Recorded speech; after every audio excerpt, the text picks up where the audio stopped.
Students, welcome to our channel. ఈరోజు మనం ఈ వీడియోలో ఎక్సర్సైజ్ 7 గురించి తెలుసుకుందాం.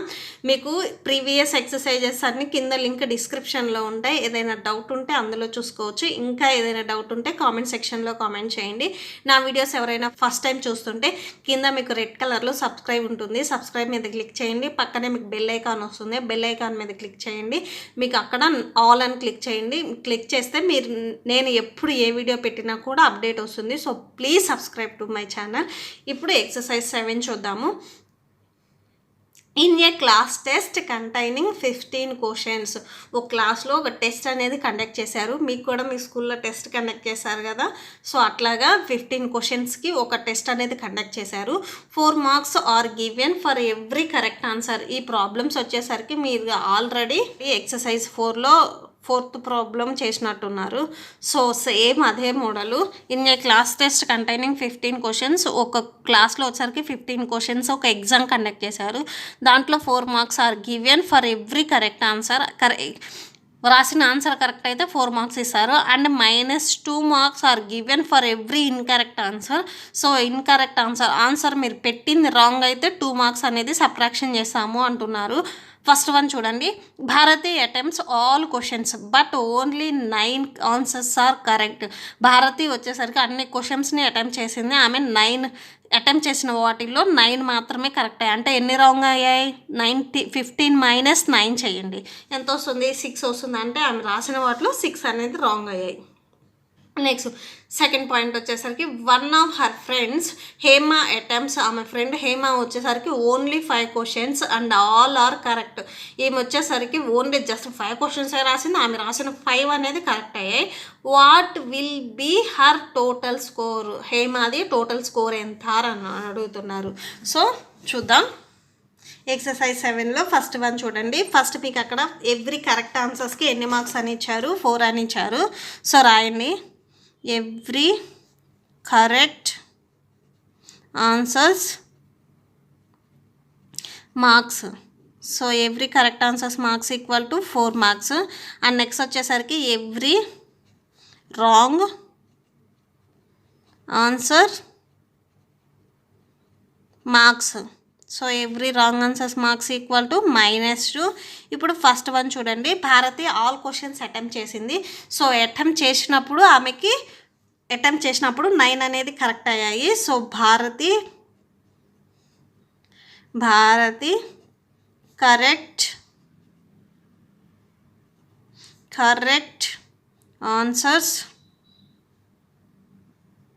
కరెక్ట్ ఆన్సర్స్ ఈక్వల్ టు ఎన్ని కరెక్ట్ చేసింది? 9. And wrong answers equal to ఆమె 15 అటెంప్ట్ చేసింది కాబట్టి 15 - దాంట్లో నుంచి కరెక్ట్ సబ్ట్రాక్షన్ చేస్తే రాంగ్ ఆన్సర్ 6 వస్తుంది. సో రాంగ్ ఆన్సర్స్ అయినాయి 6. ఇప్పుడు భారతి స్కోర్ చూడండి. Bharathi score equal to 4 every correct ఆన్సర్స్కి 4 వస్తుంది కదా. లేదా మీకు ఇక్కడ డౌట్ ఉంటే 9 రాయండి. 9 కరెక్ట్ ఆన్సర్స్, దానికి ఈచ్ వన్కి 4 మార్క్స్ వస్తాయి. ఇంటూ 4 రాయండి. అండ్ నెక్స్ట్ వచ్చేసరికి ప్లస్ పెట్టేసేయండి. నెక్స్ట్ ఎవ్రీ రాంగ్ ఆన్సర్స్ అన్ని 6 కదా. సో 6 రాసేసేయండి. Wrong answers 6. ఇక్కడ వచ్చేసరికి చూడండి. ఎవ్రీ రాంగ్ ఆన్సర్స్కి ఎన్ని మార్క్స్ సబ్ట్రాక్షన్ చేస్తామన్నారు? 2 మార్క్స్. సో ఇంటూ -2 రాసేసేయండి. Okay, that equal to 9 4s ఎంత? 36. 6 2s ఎంత? 12. నెక్స్ట్ ప్లస్ ఇంటూ మైనస్ వస్తుంది. దట్ ఈక్వల్ టు 36 - 12 అంటే ఎంత వస్తుంది? 24 వస్తుంది. సో భారతి స్కోర్ వచ్చేసరికి 24. ఇక్కడ కన్క్లూడ్ చేయండి. Therefore Bharati score equal to 24. Next మనం సెకండ్ చూద్దాం. 5 క్వశ్చన్స్ రాసింది, 5 కరెక్ట్ అయ్యాయి. సో హేమ స్కోర్ చూద్దాం. హేమ స్కోర్ ఈక్వల్ టు ఆమె ఎన్ని రాసింది? 5 రాసింది. 5 ఇంటూ ఈచ్ కరెక్ట్ ఆన్సర్స్కి 4 మార్క్స్ కదా.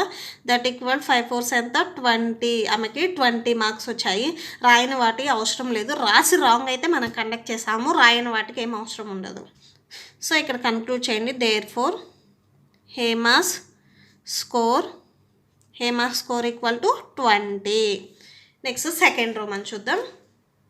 Second problem, A cement company earns A profit of 9 rupees per bag white cement sold. So ఒక కంపెనీ వచ్చేసరికి వైట్ సిమెంట్ని అమ్మినప్పుడు 9 రూపీస్ ఈచ్ బ్యాగ్కి వచ్చేసరికి 9 రూపీస్ అనేది ప్రాఫిట్ వచ్చింది, అంటే లాభం వచ్చింది. అండ్ లాస్ కూడా వస్తుంది కదా కంపెనీ అన్నప్పుడు. So loss of 5 bags of grey cement sold. Grey cement అమ్మినప్పుడేమో 5 రూపీస్ ఈచ్ బ్యాగ్కి వచ్చేసరికి 5 రూపీస్ అనేది లాస్ వచ్చింది. వైట్ సిమెంట్ అమ్మినప్పుడేమో 9 రూపీస్ లాభం వచ్చింది. గ్రే సిమెంట్ అమ్మినప్పుడేమో 5 రూపీస్ అనేది లాస్ వచ్చింది. ఫస్ట్ పాయింట్ చూడండి, the company sells 7,000 bags of white cement and 6,000 bags of grey cement. అయితే ఒక కంపెనీ వచ్చేసరికి ఒక నెలలో 7,000 బ్యాగ్స్ ఏమో వైట్ సిమెంట్ అమ్మింది, 6,000 బ్యాగ్స్ వచ్చేసరికి గ్రే సిమెంట్ అమ్మింది. What is profit or loss? అయితే ఆ కంపెనీ ఆ నెలలో ప్రాఫిట్లో ఉందా లాస్లో ఉందా అని అడుగుతుంది. నెక్స్ట్ సెకండ్ వన్ వచ్చేసరికి, what is the number of white cement bags it must sell to have neither profit nor loss if the number of grey cement sold is 5,400. Grey cement bags వచ్చేసరికి 5,004 bags అమ్మినప్పుడు loss రాకుండా ఉండాలి అంటే white cement bags అనేది ఎన్ని అమ్మాలి అని అడుగుతున్నారు. ఒక నెలలో వచ్చేసరికి వైట్ సిమెంట్ వచ్చేసరికి ఏమో 7,000 బ్యాగ్స్ అమ్మారు, గ్రే సిమెంట్ వచ్చేసరికి 6,000 బ్యాగ్స్ అమ్మారు. సో అక్కడ రాసేసేయండి, profit on 7,000 white cement bags. So white cement bags 7,000 అమ్మినప్పుడు ప్రాఫిట్ ఎంత వస్తుంది?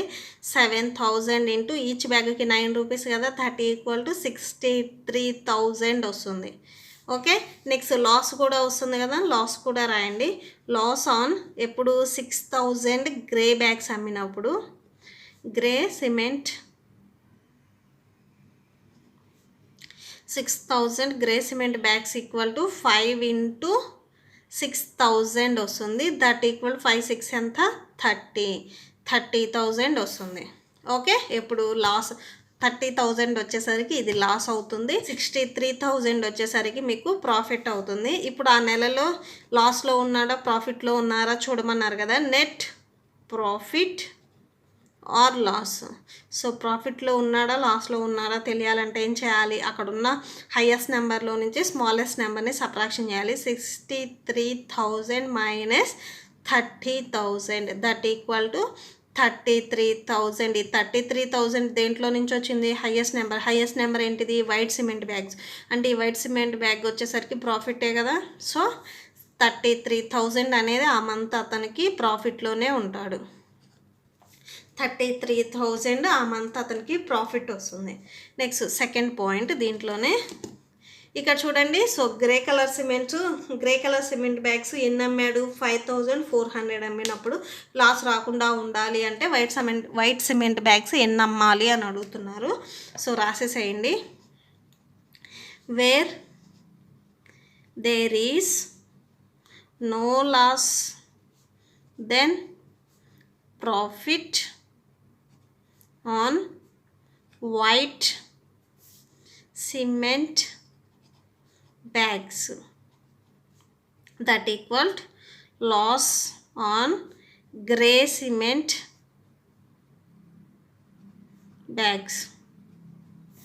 So చూడండి, next loss on grey cement bags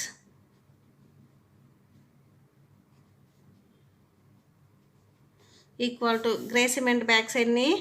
ఆయన 5,400 అమ్మారు. సో ఈచ్ బ్యాగ్ వచ్చేసరికి 5 రూపీస్ లాస్ వస్తుంది కదా, దట్ ఈక్వల్ టు 5,400 × 5 చేస్తే మీకు 27,000 వస్తుంది. అంటే 27,000 అనేది లాస్ వస్తుంది. సో ఈ లాస్ రాకుండా ఉండాలంటే అతను ఎన్ని వైట్ సిమెంట్ బ్యాగ్స్ అమ్మాలి అని అడుగుతున్నారు. దేర్ ఫోర్ ఏం లేదు, ఇక్కడ 27,000 బై ఈచ్ బ్యాగ్కి 9 రూపీస్ లాభం వస్తుంది కదా, వైట్ సిమెంట్ బ్యాగ్స్కి బై 9 వేస్తే సరిపోతుంది. Therefore number of white cement bags that equal to 27,000 by 9 వస్తుంది. That equal to 9 1s 9 3s 27 3 zeros that equal to 3,000. అంటే టోటల్గా 3,000 బ్యాగ్స్ అమ్మితే అతనికి లాస్ అనేది రాకుండా ఉంటుంది. నెక్స్ట్ థర్డ్ వన్ చూద్దాం. నెక్స్ట్ థర్డ్ వన్ చూడండి. The temperature at 12 noon was 10 degrees Celsius above zero. Zero కంటే ఎక్కువ, నీకు నెంబర్ లైన్ తెలుసు కదా, జీరో కంటే ఎక్కువ ఉన్నవి పాజిటివే కదా. సో అంటే మధ్యాహ్నం 12 గంటలకు వచ్చేసరికి 10 degrees Celsius ఉంది టెంపరేచర్. If it decrease at the rate of 2 degrees per hour each అవర్కి, అంటే సపోజ్ ఇక్కడ 12కి వచ్చేసరికి 10 degrees ఉంది కదా, అదే 1కి వచ్చేసరికి ఎంత అవుతుంది, మధ్యాహ్నం 1 అయినప్పుడు 2 degrees అనేది తగ్గుతుంది, అంటే ఓన్లీ 8 degrees ఉంటుంది. అట్లాగా అంటిల్ మిడ్ నైట్ వరకు, అంటే నైట్ 12 వరకు. At what time would be temperature be 8 degrees Celsius. అయితే అట్లాగా మధ్యాహ్నం వరకు, అట్లాగా నైట్ వరకు క్యాలిక్యులేట్ చేసినప్పుడు ఎప్పుడు టెంపరేచర్ అనేది 0 కంటే తక్కువ అవుతుంది, 0 కంటే తక్కువ 8 degrees అవుతుంది, అంటే -8 degrees అనేది ఎప్పుడు అవుతుంది, బిలో 0 అన్నారు కదా, ఏ టైం అప్పుడు -8 degrees వస్తుంది. What would be the temperature at midnight. అయితే మిడ్ నైట్కి టెంపరేచర్ ఎంత ఉంటుంది అని అడుగుతున్నారు. సో థర్డ్ వన్ ఒకసారి మీరు కరెక్ట్గా అబ్జర్వ్ చేస్తే ఆఫ్టర్నూన్ 12, ఇది రఫ్ వర్క్ లాగా చెప్తున్నా నేను. సో ఆఫ్టర్నూన్ 12కి వచ్చేసరికి 10 degrees Celsius ఉంది. అదే ఆఫ్టర్నూన్ 1 అయితే టైం ఎంత ఉంటుంది, ఆఫ్టర్నూన్ 1 అయితే 2 degrees అనేది తగ్గుతూ ఉంది, అంటే 8 degrees Celsiusకి వస్తుంది. అదే 2 అయినప్పుడు 6 degrees అవుతుంది. అదే 3 అయినప్పుడు 4 degrees Celsius అవుతుంది. అదే టైం ఈవినింగ్ 4 అయినప్పుడు ఎంత అవుతుంది, 2 degrees Celsius వస్తుంది. అదే ఈవినింగ్ 5 అయితే 0 degrees Celsius వస్తుంది. నెక్స్ట్ అదే 6 అయింది అనుకోండి, 0 తర్వాత ఏమొస్తుంది, -2 degrees Celsius వస్తుంది. మీకు నెంబర్ లైన్లో తెలుసు కదా, ఇలా ఉంటుంది. 0, 1, 2 పాజిటివే కాదు, 0 కంటే తక్కువ కూడా ఉంటాయి. సో తక్కువ కూడా కండక్ట్ చేయాలి. 2 degrees డిఫరెన్స్ వస్తుంది. అదే నైట్ 7 అయింది అనుకోండి, -4 degrees Celsius ఉంటుంది. ఓకే, అదే టైం నైట్ 8 అయింది అనుకోండి, ఎంత ఉంటుంది, -6 degrees Celsius ఉంటుంది. అదే టైం 9 అయింది అనుకోండి, ఎంత అవుతుంది, -8 degrees Celsius అవుతుంది. అదే నైట్ 10 అయితే -10 degrees Celsius ఉంటుంది. అదే 11 అయితే టైము -12 degrees Celsius ఉంటుంది. అదే మిడ్ నైట్ 12 అయితే -14 degrees Celsius ఉంటుంది. ఓకే, దీన్నే మనం స్టెప్స్లో చూపిస్తాము. థియరీని మనం స్టెప్స్ రాస్తాము. సో 12 అయినప్పుడు వాళ్ళు డిగ్రీస్ ఇచ్చారు కదా, 10 degrees అని, ఫస్ట్ అది రాద్దాం. వాళ్ళు ఇచ్చింది the temperature at 12 noon that equal to 10 degrees Celsius. Okay, A time అప్పుడు 0 కంటే తక్కువ 8 degrees ఎప్పుడు వస్తుంది అంటున్నారు. సో 0 కంటే తక్కువ 8 degrees అంటే -8 degrees ఎప్పుడు వస్తుంది. గివెన్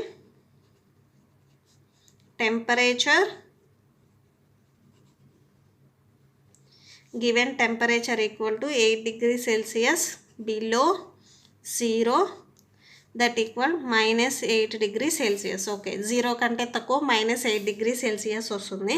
ఏ టైం అప్పుడు వస్తుంది, -8 degrees ఎప్పుడు వస్తుంది, నైట్ 9 అయినప్పుడు. సో ఇప్పుడు ఇక్కడ రాసేసేయండి, at 9 o'clock the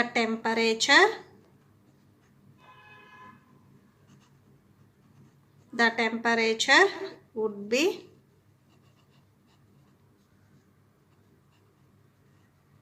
-8 degrees Celsius. Night 9 అయినప్పుడు -8 degrees ఉంటుంది. నెక్స్ట్ మిడ్ నైట్ ఎంత ఉంటుంది అని అడుగుతున్నారు కదా. At midnight the temperature at midnight temperature equal to, so midnight temperature ఎంత ఉంటుంది, -14 degrees Celsius. Fourth one, in a class test, ఒక క్లాస్లో ఒక టెస్ట్ జరిగినప్పుడు -3 marks are given for every correct answer. ఇప్పుడు మీరు same first problem చేశారు కదా, అలానే ఒక క్లాస్లో టెస్ట్ జరిగిందంట. టెస్ట్ వచ్చేసరికి కరెక్ట్ ఆన్సర్స్కి ఏమో +3 marks ఇస్తారు, అండ్ రాంగ్ అయితే పెట్టి మీరు అటెంప్ట్ చేసి రాంగ్ అయితే -2 marks ఇస్తారంట. అంటే -2 marks అంటే సబ్ట్రాక్షన్ చేశారు. ఫస్ట్ వన్ వచ్చేసరికి చూడండి, రాధికా స్కోర్ వచ్చేసరికి 20 marks వచ్చాయి. If she has got 12 correct answers, how many question has she attempt incorrectly.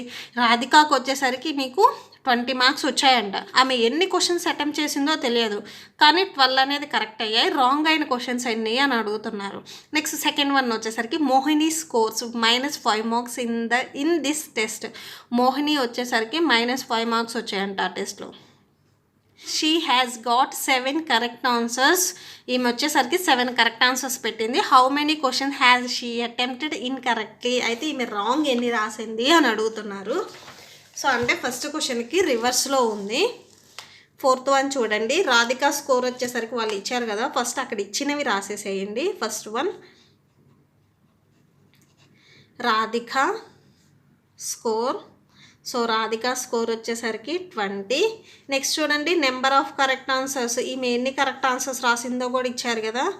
Number of correct answers equal to 12 questions రాసింది.